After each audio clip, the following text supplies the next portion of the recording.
Ay, ito na guys, yung Previa 2003. So magpapalit tayo ng panggilid dito. Pero nakita nyo naman oh, chocolate na yung ano, yung kanyang ano, yung loob niya no, tsokolate na. Ayan. Pero ang pino pa ng andar nito guys, kahit na ganyan. Iba talagang Toyota engine. Ayan. So papalitan natin ng panggilid lahat yan. Yung BBT gear, sprocket, chain, set na yan napapalitan. Yung oil pump yung sa ilalim dito. So dukot-dukot lang yan. Ayan. Toyota Previa to na 2003. Ayan. Yan yung oil pump. Yung chain niya no. Timing niya nandyan. So Previa yan. Tingnan natin yung, nakita nyo yung kanyang tensioner, hindi na naglalaro yan. Ayan. Lumubog na nga yun. Tanggal na yung ano niyan, yung kawit niyan. Ayan, tanggal na. O, di na siya tumutulak. Lubog na siya. Mahaba yan eh. Pag lumabas yan, mahaba-haba din yan. Tapos ito, nililinis na namin. Nililinis pala ni bro. Kuskus lang yan, pero mamaya makintab na yan. Ayun, dapat pala dinala ko yung brush ko eh, pero wala tayong pang ano, steel brush o air compressor. Kasi home service lang to guys.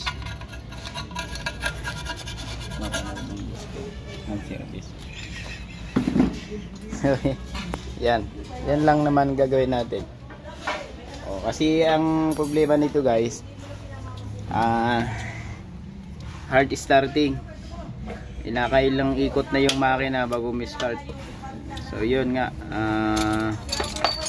bagay yung chain nya ano na, wala nang dumidiin na tensioner, nakalaylay na, kaya ganun, delay yung andar. Tapos diretso change oil na rin tayo. So ang gas, ito na guys yung pyesa na binili natin. Ayan, oil pump, crankshaft sensor, timing chain, yung BBT gear, sprocket, tensioner, yung sa guide ng ano, ng chain ng oil, yung ayan yung guide din yan ng chain, pero hindi nakadikit yung chain dyan, parang salo lang yan. Timing chain ng yung chain ng oil pump, saka guide, timing guide. Tapos langis. Okay, nagkakaalaga ng 40k plus. Ayan, mas mahal pa yung starter dito, 69.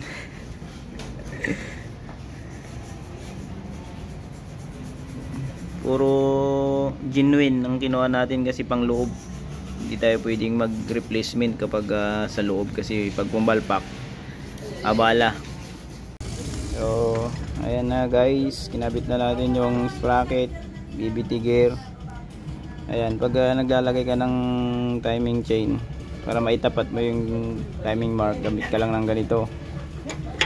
Ayan, ganun lang yan. Tapos dito sa exhaust intake, ayan, tapos sigpit ito, itong BBT guys, BBT gear, kasi may lock unlock din yan eh, hindi basta kinakabit. Kapag naka unlock, kabit mo, tapos ito kasing guhit na to, ito yung pinaka timing mark nyan. Kapag andun yan, naka unlock yan. So pag hinigpitan mo na to, tapos kinabit mo to, pihitin mo lang itong BBT gear papunta dito para mag lock. So ito yung timing nya. Ayan. So hindi mo rin may kakabit yan pag naka unlock yan doon, hindi mo makukuha timing nito kasi nakalagay lang yan dyan. Ayun. So guna tayo, ginabi na tayo guys. Ito, tsokolate oh. Nagpit na ba ito? Oo, nakagpit na ito. Tapos ganoon din sa may oil pump, mayroon ding chain yan doon. Naka-timing din yun guys, kasi pag hindi naka-timing yun, vibration. 2AC lang to na ano, makina, parang Camry 2.4 liters. So ito guys, tapos na natin yung 2AZ na engine. So nakita natin nung nakaraan, binidyo natin nung kahapon pala. So ayan, binalikan natin para matapos na.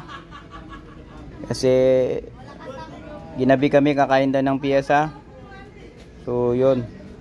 Ngayon, nalagay na natin lahat guys. Tingnan natin kung mag one click start na siya or may dalawa, tatlo. Kasi nung nakaraan aabot ng siguro sabihin na natin 8 ikot bago aandar. Yun lagi ang problema niya. Tapos malakas yung tunog dito sa banda rito. So nung tinanggal namin yung tensioner, hindi na naglalaro. So nag-steady na, nag-stack up na.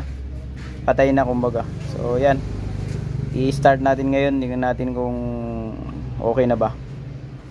Ayan, i-start na ni Brad Jaime. Tipo. Ayan, start na.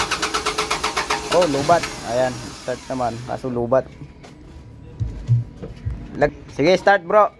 Ayan, nilagyan na natin jump start. Ayan. Unang andar. Okay naman siya. Sige bro, restart mo bro. Start ulit. So, ayan. I-start ulit bro. Pangatlong i-start natin. Okay. Okay. Okay, good. O daw, ayan mo lang na naka ano. Ayan, may start na si 2AZ engine. 2003 to na Previa guys, yung makina na to. Parehas ng 2.4 liters, parehas ng Camry. Camry na 2.4 din. Parehas lang sila ng ano, may yung pagkakaiba lang pero same engine yun. Yung ibang mga parte dito, medyo may pagkakaparehas lang dito sa may mga pagkakaiba dito sa harapan pero yung makina parehas. Ayan, okay na. Subukan na natin sa road test to.